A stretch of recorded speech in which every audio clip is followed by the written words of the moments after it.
Subscribe to our channel and press the bell icon for the latest updates. Namaskar. Welcome to Stree Swaram and hi Jensen, friends and brothers and sisters. Actually, today's topic is like Jagan Garu.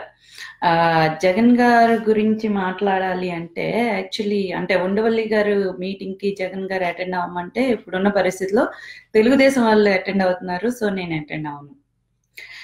Telugu Desam వాళ్ళు mic ఇవ్వలేదు కాబట్టి నేను అసెంబ్లీకి వెళ్ళను. నా mic అంటే మేము మాట్లాడేదానికి cut చేస్తున్నారు కాబట్టి నేను అసెంబ్లీకి వెళ్ళను. రేపొద్దున్న ప్రతిపక్షంలో ఒకవేళ ఆయన సీఎం అయ్యి టీడీపీ నేతలు లేకపోతే పవన్ కళ్యాణ్ గారు ఉంటే కనుక ప్రతిపక్షంలో వాళ్ళు క్వశ్చన్స్ వేస్తున్నారు కాబట్టి నేను అసలు అసెంబ్లీకి రాను. ప్రజలు నేను ఇచ్చిన వాగ్దానాలు నెరవేర్చలేదని నన్ను క్వశ్చన్ చేస్తున్నారు కాబట్టి ఆంధ్రప్రదేశ్కే రాను. నేను లోటస్ పాండ్ లో నా హౌస్ లో నేను ఉంటాను అని జగన్ గారు చెప్తారా? అంటే యాక్చువల్గా ఈరోజు ఒక డిస్కషన్ గురించి విన్నప్పుడు డిబేట్ లో మోడీ గారు ఎంత ద్రోహం చేశారో నెక్స్ట్ చేసింది చంద్రబాబు నాయుడు గారు అని చాలా బాగా, అంటే కరెక్ట్ పాయింట్ అండి అది. అంటే చంద్రబాబు నాయుడు గారు తప్పు 100% ఉంది. నేను 100% దానికి అగ్రీ చేస్తాను. ఏంటంటే చంద్రబాబు నాయుడు గారు ప్రత్యేక హోదా అని ఫస్ట్ ప్రత్యేక హోదా కాదు మళ్ళీ ప్యాకేజ్ ఇస్తున్నారు అని ఆయన ఒక స్టాండ్ మీద నిలబడకుండా చెప్పారు. అండ్ ఎవరైనా హోదా గురించి మాట్లాడినా దాని గురించి ధర్నాలు లాంటివి చేసినా కానీ వాళ్ళు జైలుకి వెళ్తారని చెప్పి వైజాగ్ లో ప్రూవ్ చేశారు కూడా, కొంతమందిని జైల్లో పెట్టించి అంతా చేసి. అండ్ ఈ రోజు శాసనసభకి నాతో కలిసి రండి అని మాట్లాడుతున్నారు ఎవరు, మన చంద్రబాబు నాయుడు గారు. ఏ స్టాండ్ మీద మీరు ఉంటారని నమ్మకంతో అక్కడికి రమ్మని మిగిలిన పార్టీలను అడుగుతున్నారు అనేది కూడా మాలాంటి సాధారణ ప్రజల క్వశ్చన్. ఏంటంటే రేపొద్దున అది పార్లమెంట్ నుంచి శాసనసభ నుంచి కూడా బయటకు వచ్చి లేదు నేను ఇంకోలా అనుకుంటున్నాను, ఇది కాదు యాక్చువల్గా ప్యాకేజ్ కాదు ఇంకోటి ఏదో మనకి ఈ బెనిఫిట్ చూపిస్తున్నారు, సో మనకి ప్యాకేజ్ వద్దు, మనకి ప్రత్యేక హోదా వద్దు, ఈ డీల్ మీద వెళ్దాము అని చెప్పరని గ్యారంటీ ఏంటి?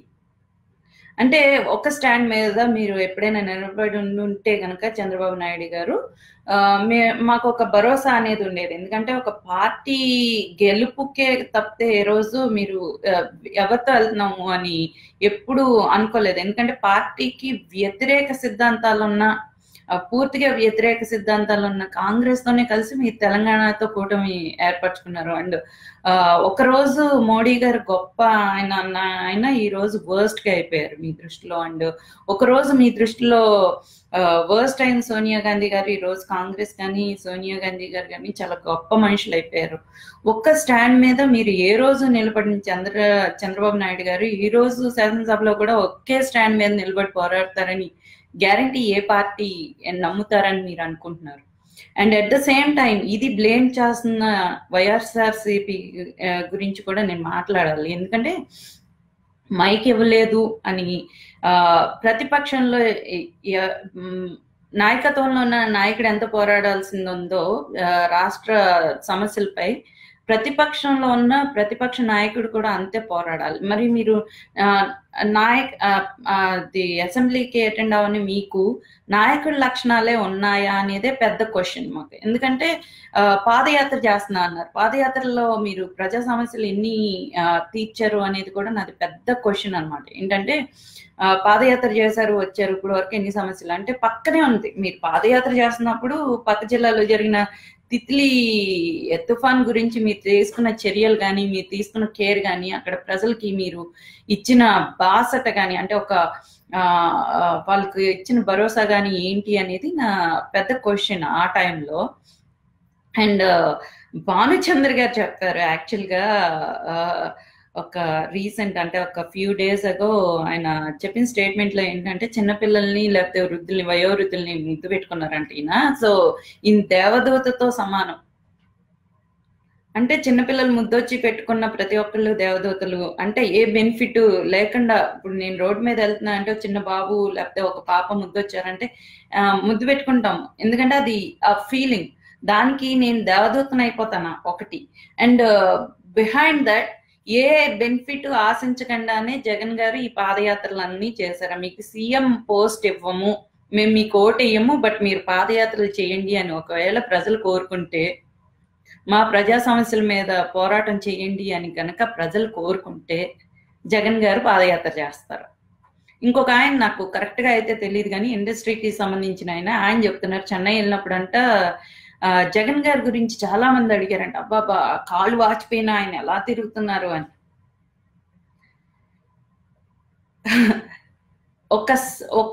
ఒక్క స్టేజ్ లో గాంధీ గారు నిస్వార్థంగా చేసింది పాదయాత్ర. అది పాదయాత్ర గురించి మెచ్చుకోవాల్సిన విషయం. అంటే గాంధీ గారు చేసింది నిస్వార్థంగా తన దేశానికి స్వతంత్రం రావడం కోసం. ఆయన ప్రైమ్ మినిస్టర్ అవుదామనో, ఆయన చీఫ్ మినిస్టర్ అవుదామనో, ఆయన దేశానికి అధినాయకుడు అవుదామనో కాకుండా చేసిన పాదయాత్ర, నిస్వార్థంగా చేసిన పాదయాత్రని మెచ్చుకోండి, కరెక్ట్. అంతేగాని జగన్ గారు కాళ్ళు వాసిపోయేలాగంటే ఆయన ముఖ్యమంత్రి అవ్వాలని చేసిన పాదయాత్ర, దానికి అబ్బా అమ్మ అని కాళ్ళు వాస్తాయి, మరి ఊరికినే వచ్చేస్తాయి ఆ పదవులు అంటే. దానికి మరి ఎంత కాళ్ళు వాచిపోయేలా తిరిగేస్తున్నారు ఆయన, చాలా గ్రేట్ అని చెప్పడం. అండ్ ప్రజా సమస్యలు ఎన్ని అంటే ఇన్ని పాదయాత్రలు చేశారు కదా, ఎన్ని ప్రజా సమస్యల గురించి మాట్లాడారు అనేది నా ఇంకొక క్వశ్చన్. అండ్ ఇంకొకటి, జగన్ గారి పాదయాత్రలో నాకు మాత్రం బాగా ఫోకస్డ్, ఇంకా వేరే పార్టీల గురించి నేను మాట్లాడక్కర్లేదు, వాళ్ళ ప్రతినిధులు వాళ్ళకుంటారు, వాళ్ళు మాట్లాడుకుంటారు, వాళ్ళ ఇష్టం. బట్ పవన్ కళ్యాణ్ గారి గురించి పర్సనల్ గా అటాక్స్ ఇవ్వడం, అండ్ ఎస్పెషల్లీ నాకు బాగా ఫన్నీ అనిపించింది ఏంటంటే, వైజాగ్ ట్రిప్ లో అంటే శ్రీకాకుళం ఈ జిల్లాలు తిరిగినప్పుడు పవన్ కళ్యాణ్ గారు గురించి ఆయన చదివితే గానీ పవన్ కళ్యాణ్ గారి గురించి పూర్తిగా తెలియనప్పుడు మాట్లాడటం ఎందుకు అనేది నా బిగ్గెస్ట్ క్వశ్చన్ అన్నమాట. అంటే ఒక ఫ్యూ పాయింట్స్ కోసం అరే ఈ పాయింట్ మర్చిపోతామేమో అనేది మాట్లాడతాం. యూజువల్ గా ఏంటంటే పక్కన రాసుకున్నా గానీ ఒకవేళ ఈ పాయింట్ మాట్లాడాలనుకున్నాను, దీని గురించి మర్చిపోతామేమో అని ఒక పాయింట్ రాసుకోవడం వేరే, బట్ పవన్ కళ్యాణ్ గారి గురించి పూర్తిగా ఒక పేపర్ రాసుకుని వచ్చి చదవడం వేరే. అక్కడ ఆయన ఏంటయ్యా అని మళ్ళీ ఇక్కడ చూస్తారు, ఈయన చేసింది ఏంటయ్యా అని మళ్ళీ ఆ పేపర్ని చూస్తారు. మరి పవన్ కళ్యాణ్ గురించి పూర్తిగా తెలియనప్పుడు ఆయన గురించి విమర్శించడం ఎందుకంటే మీకు పోటీ వస్తారని ఒక భయం అయితే డెఫినెట్ గా జగన్ గారికి ఉంది. మరి ఈయన చేసిన ద్రోహం ఎంత? మీరు ప్రత్యేక హోదా గురించి మీరు ఏమైనా మాట్లాడారు? ఈ ప్రజా పోరాట యాత్రని ఏదైతే పాదయాత్ర చేశారో అక్కడ మీరు ఏదైనా ప్రత్యేక హోదా గురించి మీరు పోరాటం చేశారు ఏదన్నా అంటే, అధికారంలో లేని పవన్ కళ్యాణ్ గారు మీరేం చేశారు అంటారు. మీరేం చేశారు అంటానికి తెలుగుదేశంలో ఉండి మీరేం చేశారు, అప్పుడు ఏం మాట్లాడలేదు, ఇప్పుడు బయటకు వచ్చి పార్టీ పెట్టారు కాబట్టి మీరు నిలబడుతున్నారు కాబట్టి ఈ క్వశ్చన్స్ అని. కాకినాడలో ఫస్ట్ టైం పవన్ కళ్యాణ్ గారు మాట్లాడిన పాచిపోయిన లడ్డూల గురించి ఎందుకు మీరు కావాలని ఇగ్నోర్ చేసి పదే క్వశ్చన్స్ అడుగుతారు? అంటే ప్రజలు వినలేదా? మీరు పదే చెప్పినప్పుడల్లా మేము ఇది మెన్షన్ చేస్తాం, ఇంకా ప్రజలకి ఇంకా డీప్ గా వెళ్తుంది అనే విషయం మీకు తెలియట్లేదేమో. మరి మీరు మెన్షన్ చేస్తే ఓ ఇది చేయలేదు కదా అన్న ఆలోచన ప్రజలకు వచ్చేటప్పటికి మాలాంటి వాళ్ళందరూ మేము గుర్తు చేయడానికి మేము ఉన్నాము. కాకినాడలో 2 ఏళ్ల క్రితం అండ్ రైతుల సమస్యల మీద గుంటూరులో మీటింగ్ పెట్టి పవన్ కళ్యాణ్ గారు తెలుగుదేశంకి సపోర్ట్ చేసిన టైంలోనే బట్ యాంటీగా మాట్లాడారు పవన్ కళ్యాణ్ గారు. అంటే ప్రజలకి రైతులకి న్యాయం జరగాలనే విషయంలో కూడా ప్రభుత్వానికి వ్యతిరేకంగా పోరాటంతో మాట్లాడారు. మరి ఇవన్నీ మీరు మర్చిపోయారా? లేకపోతే మీరు ప్రజల దృష్టిలో ఎల్లవు మీడియా చూపించలేదు కాబట్టి చాలా మంది ప్రజలకి తెలీదు, చెప్పేవాళ్ళు లేరు కాబట్టి మనం ఏం మాట్లాడినా పర్వాలేదు అనుకుంటున్నారా అనేది big question. And Pawan Kalyan గారి విషయంలోకి వస్తే కనుక నేను ఇది చాలా సార్లు మెన్షన్ చేయాలనుకుంటాను, ఎప్పటికప్పుడు మర్చిపోతా ఉంటాను. చిత్రగ్రీవుడు అనే ఒక స్టోరీ, అంటే అది పంచతంత్రంలో పౌరాల స్టోరీ. ఇప్పుడు చిన్నప్పటి నుంచి ఒక విషయం అయితే అనుకుంటూ ఉండేదాన్ని, ఏంటంటే పావురాలు ఎగురుతూ ఉన్నప్పుడు అడవిలో నౌకలు కనబడితే అక్కడ వాళ్దాం అనుకుంటాయి. అప్పుడు చిత్రగ్రీవుడు వాళ్ళ లీడర్ కింద వాళ్దాం అనుకున్నప్పుడు, అడవిలో వాళ్తున్నాము అనుకున్నప్పుడు వార్న్ చేస్తాడు చిత్రగ్రీవుడు. ఏమనంటే నువ్వు వాళ్తే మనం చిక్కుపోతాం, ఎందుకంటే ఇది అడవిలో నౌకలు ఉన్నాయంటే కొంచెం సస్పీషియస్ గా ఉంది, సో ఎవరు వెళ్ళొద్దు అన్నప్పుడు మిగిలిన పావురాలు లేదు లేదు ఆకలేస్తుంది కాబట్టి మన నూకుల కోసం దిగాలి, సో వీఆర్ గోయింగ్ అని చెప్పి వెళ్ళిపోతున్నప్పుడు నాకు ఏం క్వశ్చన్ వచ్చేదంటే, అవును ఇవన్నీ వాళ్ళతే చిత్రగ్రీవుడు కూడా ఎందుకు రావాలి, ఎగిరిపోవచ్చు కదా, లీడర్ కదా, so he can go away. అంటే తనకి తెలిసింది, తనకు ఒక నాలెడ్జ్ ఉంది అక్కడ అంటే ప్రమాదం అన్నప్పుడు ఆ వల్ల చిత్రగ్రీవుడు ఎందుకు చిక్కుకున్నాడు అనుకునేదాన్ని. బట్ అది ఏంటంటే ఇన్ని రోజులు ఒక 4 years 5 years వరకు నాకు ఈ క్వశ్చన్ చాలా హాంటింగ్ అనమాట. ఎందుకు ఎందుకు ఎందుకు ఎన్నిసార్లు చెప్పిన ఆ స్టోరీ, ఎన్నిసార్లు విన్నా, మా పిల్లలకు కూడా నేను అదే చెప్పేదాన్ని, అదే స్టోరీ చెప్పేదాన్ని. బట్ నా మనసులో ఉన్న క్వశ్చన్ మాత్రం సేమ్. 4 ఏళ్ల క్రితం ఐ రియలైజ్డ్ ఇలాంటి లీడర్ ఉన్నప్పుడే అలాంటి స్టోరీస్ పుడతాయి, ఇలాంటి లీడర్స్ ఉంటేనే అలాంటి స్టోరీలు మనకి వస్తాయి, ఇలాంటి నీతి కథలు మనకు వస్తాయంటే డెఫినెట్ గా ఇన్ ద పాస్ట్ ఆల్సో ఇలాంటి లీడర్స్ ఉన్నారు కాబట్టి.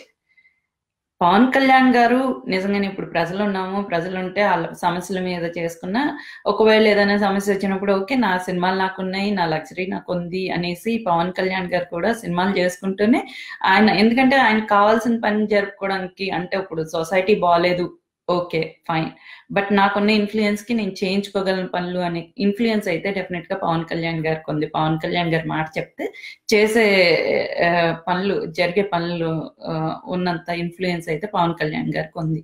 అలాంటప్పుడు మన కోసం తన ఇన్కమ్ కానీ, తన ఆస్తులు కానీ, తన లగ్జరీస్ కానీ వదులుకొని మన కోసం ఎందుకు వచ్చారు అన్నప్పుడు నాకు ఆ చిత్రగ్రీవుడు స్టోరీలో ఎస్, అందుకని చిత్రగ్రీవుడు ప్రజల్లోకి, అంటే వాళ్ళతో పాటు వాళ్ళలో చిక్కుకున్నాడు అన్నదానికి నాకు ఆన్సర్ దొరికింది డెఫినెట్ గా. అంటే కొన్నిసార్లు ఇది చాలా కొన్ని క్వశ్చన్, అంటే నీతి కథల్లో కూడా కొన్ని క్వశ్చన్స్ కి ఆన్సర్స్ దొరకవు, బట్ ఇలాంటి వ్యక్తులు బయటకు వచ్చినప్పుడు డెఫినెట్ గా కరప్షన్ కి ఎగెనెస్ట్ గా, మతానికి ఎగెనెస్ట్ గా, కులానికి ఎగెనెస్ట్ గా పోరాడే మనుషులు ఎవరైతే వచ్చారో వాళ్ళు వచ్చినప్పుడు డెఫినెట్ గా మనకి చాలా ఆన్సర్స్ దొరుకుతాయి అనే విషయం నాకు అర్థమైంది. సో నేను డెఫినెట్ గా ఇప్పుడు ప్రౌడ్ గా నేను నా కిడ్స్ కి చెప్తాను, he's the leader.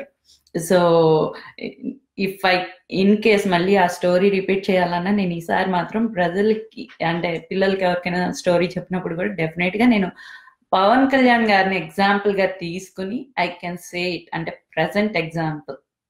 I'm very proud to say that I'm like Janasena పార్టీలో నేను ఉన్నాను అంటానికి చాలా ప్రౌడ్ గా ఫీల్ అవుతాను. ఎందుకంటే ప్రజల గురించి ఆలోచించి, అంటే చిన్న చిన్న విషయాలకు మనం స్పందిస్తాము, బట్ రీసెంట్ డేస్ లో మనకి ఆ స్పందించే మనస్తత్వం కూడా చాలా తగ్గిపోతుంది. అంటే ఒక సినిమా చూసినప్పుడు ఎవరైనా 2 క్యారెక్టర్స్ ఏడుస్తున్నప్పుడు ఇది వరకు లిటరల్లీ కళ్ళంట నీళ్ళు పెట్టుకునే మనుషులు చూసేవాళ్ళం. అప్పుడు అది యాక్షన్ కదా, లైట్ అనే టైప్ లో మెంటాలిటీస్ వచ్చేసినాయి. అండ్ బయట కూడా అలాగే ఉంది, వాళ్ళ కష్టం కదా మన కష్టం కాదు అనే పరిస్థితికి చేరుకున్న టైంలో నాట్ ఓన్లీ యువత, వయోవృద్ధులు కూడా మార్పు కోరుకుంటున్నారు అనడానికి ప్రత్యేక నిదర్శనం. లైక్ మనం చూస్తున్నాం వైరల్ అయిన వీడియోస్ పవన్ కళ్యాణ్ గారి గురించి, మీరు పవన్ కళ్యాణ్ కి ఓటేస్తే మీకు వచ్చే బెనిఫిట్స్ ఏంటి అని వాళ్ళు ప్రతి ఒక్కొక్క పాయింట్ ఒక్కొక్కరు తీసుకుంటున్నారు, వాళ్ళు ప్రచారం చేస్తున్నారు డెఫినెట్ గా. And I really appreciate. And Pawan Kalyan గారు వస్తే కనుక ఈ కార్పొరేట్ కల్చర్ పోయి government hospitals and government schools వచ్చి వాళ్ళకి హై స్టాండర్డ్స్ వస్తాయని నేను ఆశిస్తున్నాను. అండ్ ఎందుకు ఇది ప్రత్యేకించి చెప్తున్నా అంటే, నాకు తెలిసిన ఒక కేసులో చూస్తే కనుక 2500 కోసం, అంటే ఒక హాస్పిటల్కి వెళ్ళి బ్లడ్ టెస్ట్లు చేయించుకోవడానికి, అంటే బేస్ ప్రిలిమినరీ ఎగ్జామినేషన్ కి యూజువల్ గా బ్లడ్ టెస్ట్లు కానీ ఇవి అవసరం ఉండదు, ల్యాబ్ టెస్ట్లు. అంటే ఒక ఫీవర్ వచ్చింది అంటే అది వైరల్ ఫీవరా, ఏ వైరల్ అని కనుక్కోవడానికి అయితే టెస్ట్ చేయాలి. కానీ జనరల్ గా వచ్చే ఫీవర్ కి ఓకే సిమ్టమ్స్, జనరల్ గా వచ్చే ఫీవర్స్ కే కాదు చాలా డిసీజెస్ కి, అంటే బెల్స్ పాల్సీ కానీ లేకపోతే చాలా డిసీజెస్ ఉన్నాయి, అవి ఏంటంటే by symptoms it self like మనం చెప్పగలం ఇది ఏంటి అనేది చెప్పగలం. అలాంటి వచ్చే వాటికి కూడా వీళ్ళు టెస్టులు చేయించడానికి పంపిస్తున్నారు. అంటే ఇట్స్ లైక్ బిజినెస్ అయిపోయిందని చెప్పొచ్చు. అంటే నేను నిస్వార్థంగా చేయని డాక్టర్స్ లేరు అని నేను అన్ను, నిస్వార్థంగా చేసే డాక్టర్స్ కూడా ఉన్నారు, but at the same time business లా తీసుకుని అదొక బిజినెస్ ఎయిమ్ గా చేసే డాక్టర్స్ ఉన్నారు. I'm feeling ashamed of them. So వీళ్ళు ఒక 2500 కోసం ఏంటంటే అక్కడికి వెళ్ళి మేము టెస్టులు చేసుకునే కెపాసిటీ లేదు అని ఆగిపోయిన సంఘటనలో వాళ్ళకి ఆ 2500 చూసి ఇచ్చి ఆ ప్రాణాలు అంటే 2500తో ప్రాణాలు నిలిచిపోయాయి అని నేను చెప్పను, కానీ గాడ్స్ గ్రేస్ అంటే కరెక్ట్ రైట్ టైంలో అది డయాగ్నోస్ చేసి, అంటే 2500 కోసం ఎందుకు ఆగాలి, హాస్పిటల్కి వెళ్ళి చూసుకోండి అని చెప్పిన సందర్భంలో వాళ్ళు హాస్పిటల్కి వెళ్తే రైట్ టైంలో వాళ్ళకి heart surgery, otherwise like it's ఏంటంటే ప్రాణాపాయ పరిస్థితి, ఆ ప్రాణాపాయ పరిస్థితి రాకుండా కాపాడిన సంఘటనలు ఉన్నాయి. సో అంటే బేసిక్ ఆ 2500 కోసం వాళ్ళు ఆగిపోయిన సంఘటనలు కూడా ఉన్నాయి. It's very pathetic. మరి ఎవరికి నవ్వొస్తుందో నాకు తెలియదు, కానీ ఇట్స్ రియల్లీ ప్యాథటిక్. అండ్ ఇంకొకటి ఏంటంటే ఈ కార్పొరేట్ హాస్పిటల్స్ ఉండడం వల్ల వచ్చే నష్టాలు ఇవి. అండ్ ఇంకొకటి వైట్ కార్డ్ ఏంటంటే లోవర్ ఇన్కమ్ ఇంత ఉంటే కనుక లోవర్ ఇన్కమ్ ఇంతకంటే తక్కువ ఉన్న లోవర్ ఇన్కమ్ ఉన్న వాళ్ళకి ఆ వైట్ కార్డ్ అనేది నాకు తెలిసింది, నాకు నాలెడ్జ్, ఎందుకంటే నాకు వైట్ కార్డ్ గురించి పెద్ద నాలెడ్జ్ లేదు, బట్ నాకు తెలిసిన నాలెడ్జ్లో అది వాళ్ళ ఇన్కమ్ ఇంతకంటే తక్కువ ఉన్నది. అంటే ఇప్పుడు నేనున్నాను, నేను పని చేయకుండా నాకు ఒక 10 ఎకరాలు ఉండి ఒక 4 కోట్లు ఆస్తుండి నేను పని చేయను, ఎందుకంటే నా బద్ధకం వల్ల నేను పని చేయకుండా నేను వైట్ కార్డ్కి అప్లై చేస్తే నాకు ఇన్కమ్ లేదు కాబట్టి వైట్ కార్డ్ ఇస్తున్నారు. ఎంతమంది దీనివల్ల నష్టపోతున్నారు? అండ్ డ్వాక్రా మహిళలు ఇదే సేమ్, వీళ్ళ వైఫ్ ఉంటుంది, ఎవరైతే వర్క్ చేయట్లేదో వాళ్ళ వైఫ్ ఉంటారో వాళ్ళు డ్వాక్రాకి అప్లై చేస్తున్నారు, వాళ్ళకి డ్వాక్రా మహిళలాగా, ఎందుకంటే వీళ్ళకి ఇన్కమ్ లేదు కాబట్టి డ్వాక్రా మహిళగా ఒక క్వాలిఫికేషన్ వస్తుంది. దీనివల్ల ఎంతమంది నష్టపోతున్నారు? సో డెఫినెట్గా అంటే పవన్ కళ్యాణ్ గారే చీఫ్ మినిస్టర్గా చూడాలని కోరుకుంటున్నాను, కాబట్టి పవన్ కళ్యాణ్ గారు చీఫ్ మినిస్టర్గా వస్తే కనుక ఇలాంటి అంటే చిన్నగా కనిపించిన ఈ సమస్య చాలా పెద్దది. అంటే మనకి ఇన్కమ్ అనేది ఎంత కొల్లగొడతాయి ఇలాంటి పరిస్థితుల్లో, అది కూడా ఆలోచించాలి ఇలాంటి పరిస్థితుల్లో. అండ్ జగన్ గారు చంద్రబాబు నాయుడు గారు చేస్తున్న ఇంకొకటి ఏంటంటే ప్రజల్ని బతికిస్తులుగా మారుస్తూనే మోసం చేస్తున్నారు. ఏంటంటే నిరుద్యోగ భృతి ఇస్తాం అంటున్నారు, దానివల్ల దానికంటే స్మాల్ ఇండస్ట్రీలకి లోన్ ఇప్పించండి. అండ్ ఇంకొకటి ఇప్పుడు వృద్ధాప్య పింఛన్ కూడా అంటున్నారు, సో దానికి కూడా మరి ఇంకా పెంచాము అంటున్నారు. 4 ఏళ్ల ఇవ్వండి మళ్ళీ ఇస్తారు అని మీరు ఆలోచిస్తే కనుక మోసపోయినట్టే ప్రజలు. దయచేసి ఇది కూడా ఆలోచించండి. అండ్ జనసేన కార్యకర్తలకు కానీ జన సైనికులకు కానీ ఒక హంబుల్ రిక్వెస్ట్ ఏంటంటే పవన్ కళ్యాణ్ గారు ఏ కాన్స్టిట్యున్సీలో ఎవరిని నిలబెట్టినా కానీ పవన్ కళ్యాణ్ గారే నుంచున్నట్టుగా భావించి మనం ఓట్లేద్దాము. అండ్ పవన్ కళ్యాణ్ గారు అల్టిమేట్ గా అధికారంలోకి రావాలి అంటే మనం డెఫినెట్ గా ఎవరిని నిలబెట్టినా పవన్ కళ్యాణ్ గారిని తలిచి మనం ఓట్లేద్దాము. అండ్ పవన్ కళ్యాణ్ గారు అధికారంలోకి వస్తే డెఫినెట్ గా మార్పు అనేది ఖచ్చితం. So and more over Jagan గారి వైపు మాట్లాడితే కనుక జగన్ గారి ఫ్యాన్స్ కి ఒక క్వశ్చన్ ఉందండి. ఏంటంటే ఎంతవరకు ఓట్లు ఉన్నాయి అంటే పవన్ కళ్యాణ్ గారి పార్టీలో ఎంతమందికి ఓట్లు ఉన్నాయి అనేది వాళ్ళ క్వశ్చన్ అంట, ఫ్రీక్వెంట్ క్వశ్చన్ అంట. సో వాళ్ళకి చెప్తున్నా అండి, ఒక దేశంలో ఐపీ పెట్టిన ఒక వ్యక్తికి కానీ లేకపోతే ఈవెన్ డాక్టర్స్ కూడా నేను వైద్యం చేస్తున్నప్పుడు ఏ పేషెంట్ కైనా, అంటే ఇది ఇండియా రూల్ కూడా నేను చెప్పేది, నేను యుఎస్ గురించి మాట్లాడతలేదు ఇక్కడ. యుఎస్ అయితే very strict in any aspect, but ఇండియాలో కూడా ఒక కేసులో ఒక ఆరోగ్యానికి సంబంధించి ఒక పేషెంట్ కనుక మరణించిన లేకపోతే సైడ్ ఎఫెక్ట్స్ వచ్చి వేరే అంటే బ్యాడ్ ఎఫెక్ట్స్ వచ్చి కనుక వాళ్ళ నిర్లక్ష్యం వల్ల కనుక అయితే కనుక కేసు ఫైల్ చేస్తే ఎవరైనా ఆ కేసు కొట్టేసే వరకు కూడా వాళ్ళు సస్పెన్షన్ లో ఉంటారు. వాళ్ళు యాక్చువల్గా సర్జరీలు చేయడం కానీ అంటే కొన్ని డ్యూటీస్ వాళ్ళు చేయడానికి ఉండదు. అలాంటిది ఒక రాష్ట్రాన్ని పాలించే నేతగా మరి ప్రస్తుతం అయితే జగన్ గారు కోర్టు కేసుల్లో ఉన్నారు, ఆయనకి ఓటు హక్కు ఉందా? మీరు ఎప్పుడైనా జగన్ గారిని అడిగారు ఈ క్వశ్చన్? కరెక్ట్ గానే అంటే అలాంటి కోర్టు కేసులో ఇరుక్కున్న నేత మనల్ని పాలిస్తే మన పరిస్థితి ఏంటి అని మీరు ఆలోచించుకున్నారా అనేది నా ఒక క్వశ్చన్. మరి సో ఆయనే చెప్పారు, నాకంటే దుర్మార్గుడు చంద్రబాబు నాయుడు అని. నేను జైలుకి వెళ్ళి నేను కోర్టుకి వెళ్ళినా నాకంటే అంటే ఈయన ఎంతకంత దుర్మార్గుడు అని ఈయన ఒప్పుకున్నట్టే కదా. మరి మీరు జగన్ గారిని అడగండి ఆ క్వశ్చన్ అండ్ మీ మనసాక్షికి కూడా చెప్పుకోండి. పవన్ కళ్యాణ్ గారితో కంపేర్ చేసి జగన్మోహన్ రెడ్డి గారిని కంపేర్ చేసుకోండి, మీకే తెలుస్తుంది. ఆయన ఆశలు వదులుకుని వచ్చారు, ఈయన ఆశల గురించి ఇంకా వెంపర్లాడుతున్నారు. జగన్ గారి గురించి మాట్లాడదాం. సో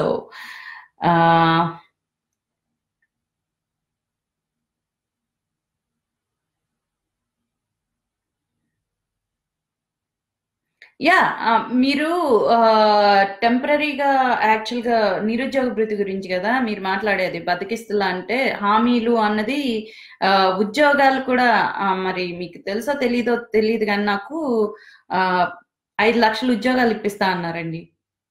అవి తెప్పించే బాధ్యత డెఫినెట్ గా పవన్ కళ్యాణ్ గారు తీసుకుంటారు. ఓకేనా.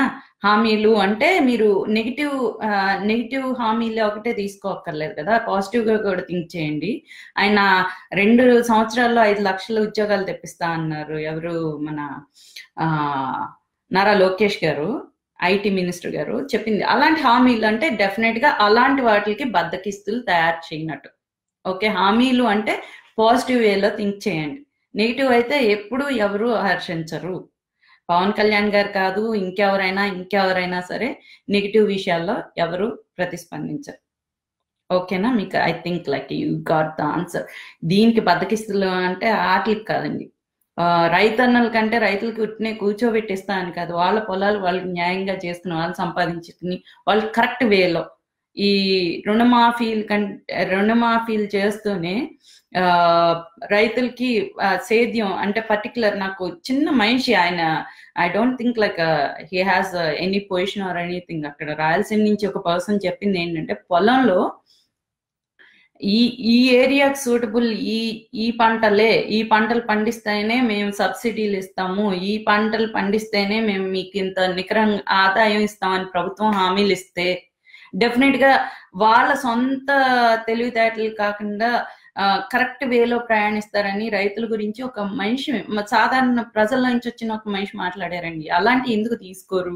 ఎప్పుడు చూసినా బతికిస్తులు లేకపోతే ఈ ఉద్యోగ భృతి ఇలాంటి ఎందుకు ఆలోచిస్తారు అనేది నా క్వశ్చన్. మరి దీనికి కూడా మీరు ఆన్సర్ చెప్పగలిగితే చెప్పండి. మీకు వచ్చిన ఇంకా ఏమన్నా క్వశ్చన్స్ అంటే నెక్స్ట్ చాటింగ్ లో డెఫినెట్ గా విల్ థింక్ అబౌట్ ఇట్ అండి. పుష్కరుడు మారుముడి గారు. ఓకే, సో జన సైనికులకి మాత్రం చెప్తున్నాను, మన పాజిటివ్ యాటిట్యూడ్ తో మనం పోరాటం చేద్దాము, మన పవన్ కళ్యాణ్ గారిని గెలిపిద్దాము. అండ్ గాజు గ్లాస్ కే మన ఓటు. అండ్ జై జనసేన, జై Hind. Subscribe to our channel and press the bell icon for the latest updates.